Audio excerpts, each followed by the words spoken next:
Chapter 21, The Leviathan. The old castle stood on a rugged slope, moonlit snowdrifts piled against its half-ruined walls, the windows dark and gaping.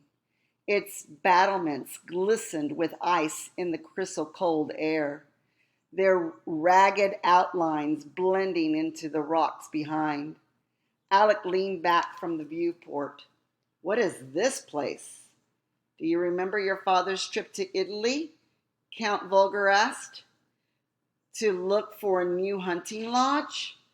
"Of course I remember," Alex said. "You went with him, and I had 4 glorious weeks with no fencing lessons. Unnecessary sacrifice. Our real purpose was to buy this pile of stones." Alexander gazed at the castle with a critical eye. A pile of old stones was right. It looked more like a landslide than a fortress. And there it is there in the picture. "But that was 2 summers ago, Volger. When did you start planning my escape?" "The day your father married a commoner." Alec ignored the slight to his mother. The details of his birthright was meaningless now, and no one knows about this place. "Look around." Count Volger pulled his fur collar tighter. "This castle was abandoned back in the Great Famine 600 years ago," Alex said softly. His breath coiled in the moonlight. The Alps were warmer then. "There was once a thriving town out here." Count Volger pointed at the mountain pass ahead of them, its vast expanse glowing white beneath the almost full moon. "But the glacier swallowed the entire valley centuries ago. It's a wasteland now." "I'll take a wasteland over another night in this machine," Culp said, shivering in his fur. "I love my walkers, but I never fancied living in one." Volger smiled. "The castle contains unexpected comforts, you'll find. Anywhere with a fireplace that works," Alex said, placing his cold and tired hands on the controls. From the inside, the little castle didn't seem so bad. The roofs under their blankets of snow had been recently repaired.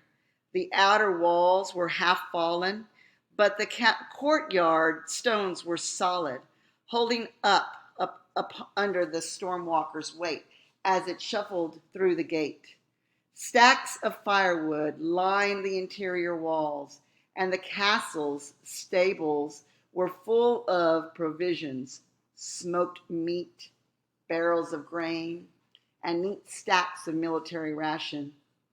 Alex stared at the endless ranks of cans. "How long are we staying here?" "Until the madness ends," Volger said. This madness, of course, meant the war, and the wars could last for years, even decades. Tendrils of snow coiled through the open stable doors and across the floor, and this was the beginning of August. What would the dead of winter be like?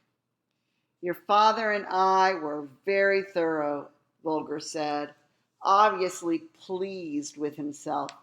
"We have medicines, furs, a room full of weapons, and an excellent wine cellar. We'll lack for nothing." "A bathtub might have been nice," Alex said. "I believe we have one." Alec blinked. "Well, that's good news. Perhaps a few servants to heat the water." Volger gestured to Bauer, who was already chopping wood. "But you have us, Your Serene Highness." "You're most like family than servants," Alex shrugged.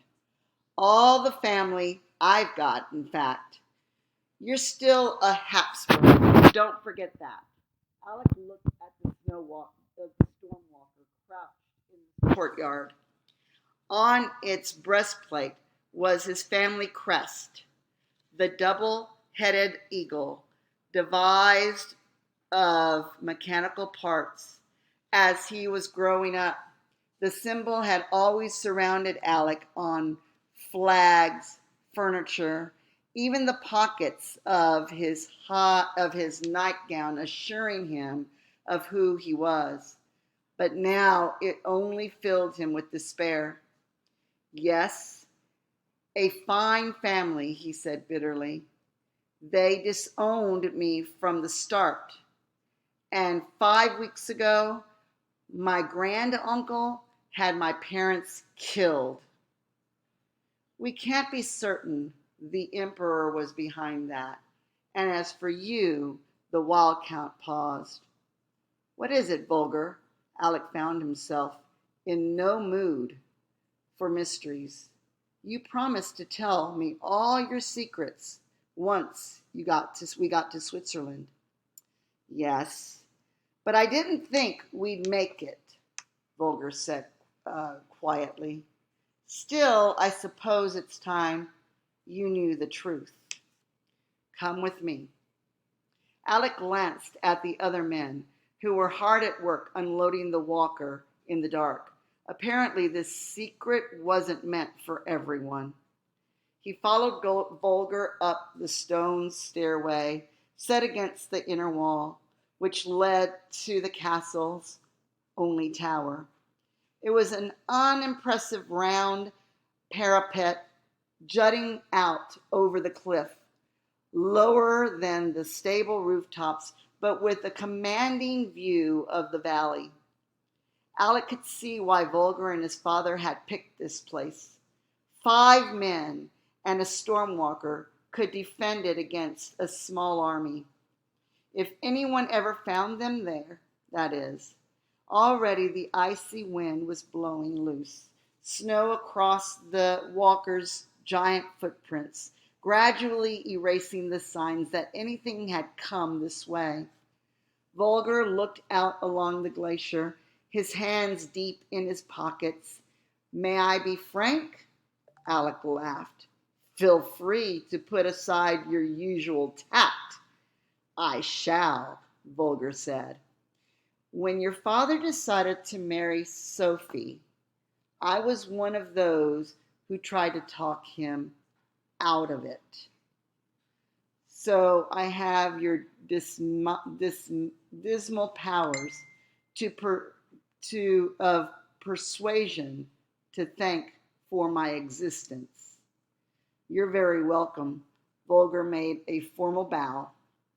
But you have to understand, Alec, we were only trying to prevent the break between your father and his uncle.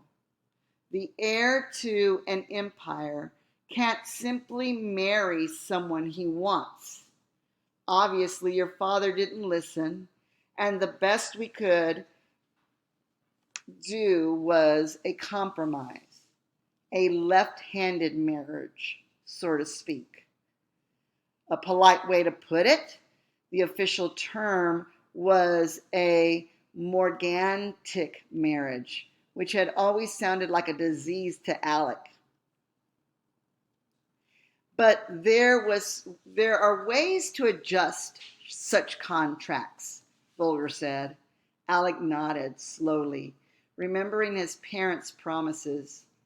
Father always said that Franz Joseph would give in eventually. He didn't understand how much the emperor hated my mother. No, he didn't. But your father understood something more important, that a mere emperor isn't the last word in these matters. Alec looked at Vulgar. What do you mean? On the trip 2 summers ago, we didn't just tour old castles. We went to Rome. Are you being obscure on purpose, Count? Are you forgetting your family history, Alec? Before Austria-Hungary existed, you were a Habsburg, ruler of the Holy Emperor. Alec dutifully recited from 1452 until 1806. But what docks that have to do with, but what does that have to do with my parents? Who crowned the Holy Roman emperors? Whose words invested them with royalty? Alec narrowed his eyes. Are you telling me, Count, that you met with the Pope himself? Your father did. Volger pulled a leather scroll case from the pocket of his fur coat.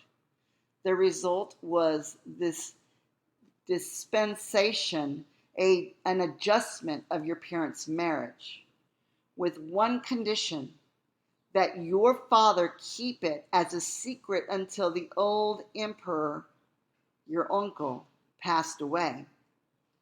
Alex stared at the scroll case. The leather was beautifully worked, decorated with the crossed keys of the papal seal. But even so, it looked too small to change so much. You've got to be joking. It's signed, witnessed, and sealed with lead. With the power of heaven, it names you as your father's heir. Volger smiled, a bit more impressive than a few gold bars, isn't it?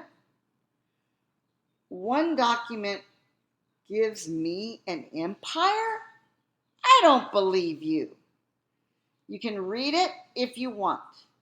Your Latin is better than mine, after all. Alec turned away, gripped the parapet. A sharp edge of broken stone cut into his fingers. Suddenly, he could hardly breathe. But all this happened 2 years ago. Why didn't he tell me? Volger snorted.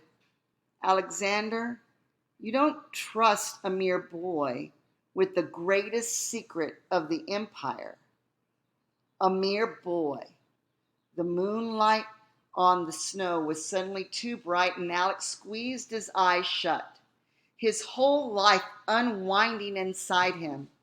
He'd always been an imposter to his own house, his father unable to leave him anything, his distant relatives wishing he'd never been born.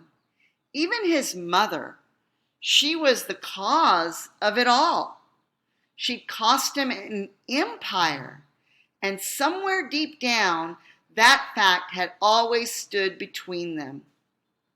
How could the abyss that had defined his life disappeared so suddenly? The answer was, it hadn't. The emptiness was still there. It's too late, Alex said. My parents are dead, making you first in line for the throne. The wild count shrugged. Your grand uncle may not know about this letter, but that doesn't change the law. No one knows about it, Alec cried. I certainly wish that were true, but you saw how doggedly they've hunted us. The Germans must have found out somehow. Count Volger shook his head. Rome is filled with spies, I suppose. Alex took the scroll case, his fist closed tightly around it. So this must be why my parents were, for a moment, he wanted to throw it from the battlement. That isn't true, Alex. Your father was killed because he was a man of peace, and the Germans wanted war. You are simply a postscript. Alec took a deep breath, trying to fit himself into his new reality. Everything that had happened in the last 2 years had to be rethought. All these plans his father had made, knowing this. Strangely, a small thing troubled him most.